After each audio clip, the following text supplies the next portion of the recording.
Waalaikumsalam warahmatullahi wabarakatuh. Baiklah, kami dari kelompok 9 yang terdiri dari saya, Anur Aini, Rahmat Hidayat, Muhammad Asri Wisnu, Nur Aulia Hasanah, dan Muhammad Toha.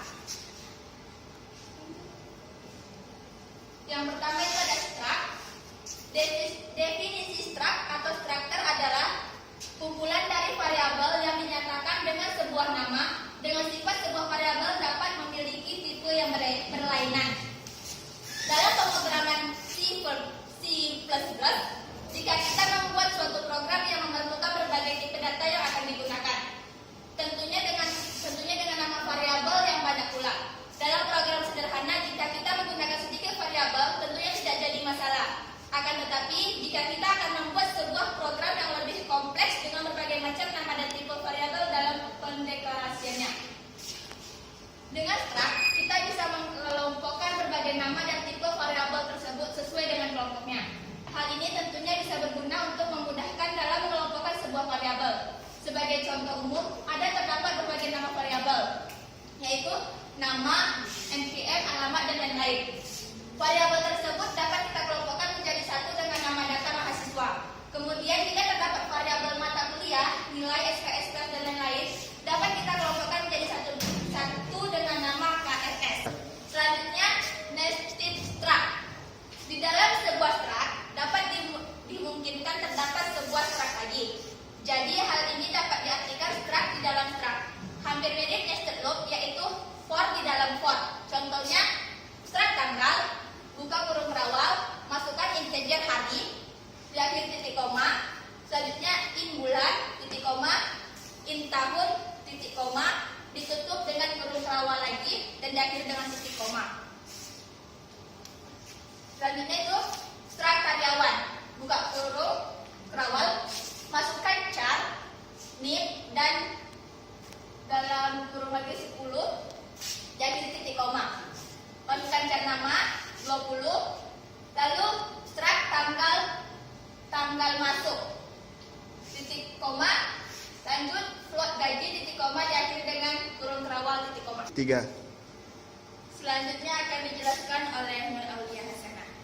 Baiklah, saya akan melanjutkan itu mengenai struct of array, yaitu sebuah struct yang di dalamnya terdapat variabel dengan tipe data array. Contohnya struct data, buka kurung kerawal, terus char nama 20, terus diakhiri dengan titik koma, char alamat, diakhiri dengan titik koma, dan diakhiri dengan tutup kurung kerawal, dan diakhiri titik koma.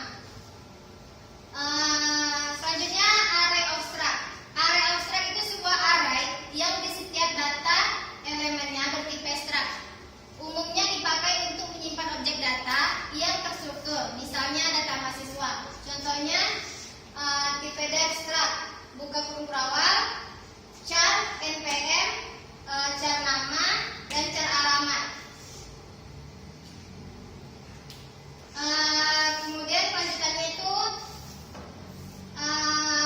ini angkatan, terus float IPK, tutup titik koma, ditutup dengan kurung kerawal, mahasiswa titik koma. Kemudian di bawahnya mahasiswa data, ditutup dengan titik koma. Terus ini deklarasi var menyiapkan status data dengan tipe data mahasiswa atau struct yang telah dibuat sebelumnya.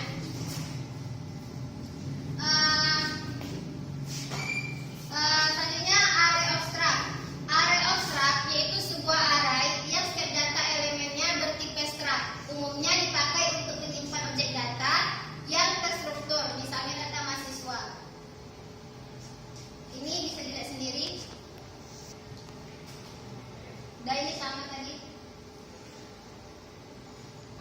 Baik, mungkin selanjutnya akan dilanjutkan oleh Toha. Pada Toha dipersilakan. Assalamualaikum warahmatullahi wabarakatuh. Saya Muhammad Toha. Saya akan melanjutkan materinya, yaitu tentang konsep linked list. Pengertian linked list adalah suatu data linked list saling terhubung dengan bantuan variabel pointer. Masing-masing data dalam linked list disebut dengan node atau simpul yang menempati alokasi memori secara dinamis dan biasanya berupa struct yang terdiri dari beberapa field. Selanjutnya single, artinya field pointer hanya satu buah saja dan satu arah, serta pada akhir not pointernya menunjuk 0. Seperti ini gambarnya, bisa dilihat. 10 ini adalah data, ini adalah kota, di sini adalah pointer, yaitu 0-nya. Selanjutnya link list, artinya node tersebut saling terhubung satu sama lain. Setiap node pada link list mempunyai field yang berisi pointer ke node berikutnya, dan juga memiliki field yang berisi data. Node terakhir akan menunjuk ke 0 yang akan digunakan sebagai kondisi berhenti pada saat pembacaan isi link list. Dan ini adalah gambarnya, bisa dilihat sendiri. Ini adalah link list dengan heap. Ini gambarnya, bisa dilihat sendiri.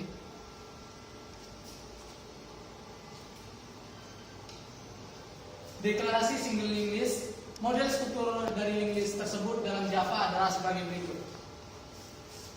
Public class node kurung awal private in data titik koma integer data diisikan dalam node. Kemudian node next node node selanjutnya dalam list. Inilah programnya. Node buka kurung tutup kurung awal this data sama dengan 0 titik koma this next node sama dengan 0 titik koma tutup dengan kurung awal. Pembuatan single list link list. Keyword new gunanya untuk mempersiapkan sebuah node baru beserta alokasi memorinya. Kemudian node tersebut diisi data dan pointer next-nya ditunjuk ke 0. Ini programnya, yaitu public void buat node buka kurung in dt tutup kurung buka kurung awal, kemudian node baru sama dengan new node buka kurung tutup kurung titik koma, kemudian di bawahnya node baru data sama dengan dt titik koma node baru next sama dengan pointer sama dengan node baru titik koma. Baiklah, itu dari saya. Selanjutnya akan dilanjutkan oleh Muhammad Nasir Wisnuwardana. Baiklah, nama saya Muhammad Nasir Wisnuwardana. Saya akan melanjutkan presentasi dari Muhammad Toha. Jadi selanjutnya adalah penambahan data dari depan.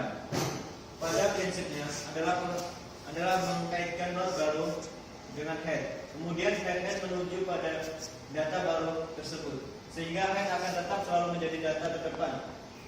Inilah programnya, yaitu public boolean sysib buka kurung in data 1, in data 2 tutup kurung awal not n sama dengan pointer, while buka kurung baru yaitu n seru yang sama dengan 0 tutup kurung, dan buka kurung n data tanda seru data 2 tutup kurung n sama dengan n titik next if buka kurung n sama dengan 0 tutup kurung return false titik koma not n sama dengan new not buka kurung tutup kurung titik koma n titik data sama dengan data 1 n next n sama dengan n titik next sama dengan n buka titik koma return true titik koma kurung tutup kurung awal. Itu selanjutnya menghapus data dari depan. Function di atas akan menghapus data ke depan atau pertama yang ditunjukkan oleh head pada linked list. Penghapusan node tidak boleh dilakukan jika keadaan node sedang ditunjuk oleh pointer. Sebelum data terdepan dihapus, head harus ditunjukkan ke node sesudahnya terlebih dahulu agar list tidak putus, sehingga node setelah head lama akan menjadi head baru atau data terdepan yang baru. Jika head masih 0, maka berarti data masih kosong. Nah, dia public integer hapus di depan buka kurung awal not hapus sama dengan pointer sama dengan pointer.next return hapus titik data titik koma tutup kurung awal. Inilah contoh programnya. Maaf kurang jelas. Selanjutnya yaitu yang ketiga, stack atau tumpukan, yang akan dilanjutkan pada saudara Rahmat Hidayat Pada saudara menjadi silakan. Baiklah, saya akan melanjutkan presentasi dari atas nama Pak Wisnu. 3. Stack atau tumpukan. Pengertian stack atau tumpukan adalah suatu struktur data yang penting dalam pemrograman yang mempunyai sifat FIFO, last in first out. Benda yang terakhir masuk ke dalam stack akan menjadi benda pertama yang ada yang dikeluarkan dari stack. Stack yaitu adalah tumpukan. Ada list linear yang dikenali elemen puncaknya yaitu top. Dan aturan penyisipan dan penghapusan elemennya tertentu. Penyisipan selalu dilakukan di atas top dan penghapusan selalu dilakukan pada top. Stack karena aturan penyisipan dan penghapusan ancaman itu, top adalah satu-satunya alamat tempat terjadi operasi elemen yang ada ditambah paling akhir akan menjadi elemen yang akan dihapus. Dikatakan bahwa elemen stack akan tersusun secara LIFO, last in the first out. Ini adalah contoh gambarnya. Saya bermengerti juga tempo, PCB, TV, kompo, PCB, TV, kompo, PCB, TV.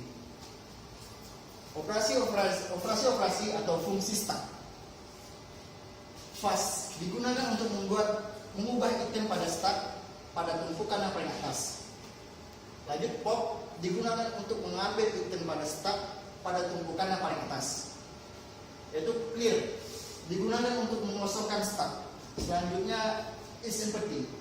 Fungsi yang digunakan untuk mengecek apakah stack sudah kosong. Selanjutnya is full. Fungsi yang digunakan untuk mengecek apakah stack sudah penuh. Oke, selanjutnya adalah inisialisasi stack. Inisialisasi stack. Pada mulanya isi top dengan -1 karena array adalah C dimulai dari 0 yang berarti stack adalah kosong. Top adalah suatu variabel penanda dalam stack yang menunjukkan elemen teratas stack sekarang. Top of stack akan selalu bergerak sehingga mencapai teratas stack sekarang, mencapai max of the stack, sehingga menyebabkan stack penuh. Ilustrasi stack pada saat inisialisasi. Inilah gambarnya. Oke, selanjutnya ilustrasi fungsi is full untuk memeriksa apakah stack sudah penuh dengan cara memeriksa top of stack. Jika sudah sama dengan max stick -1 maka full. Jika belum masih kecil dari max of stack -1 maka masih berisi. Baiklah, sekian presentasi dari kelompok kami yaitu kelompok 9. Lebih dan kurang kami sekelompok mohon maaf. Wabillahi taufiq wal hidayah. Wassalamualaikum warahmatullahi wabarakatuh.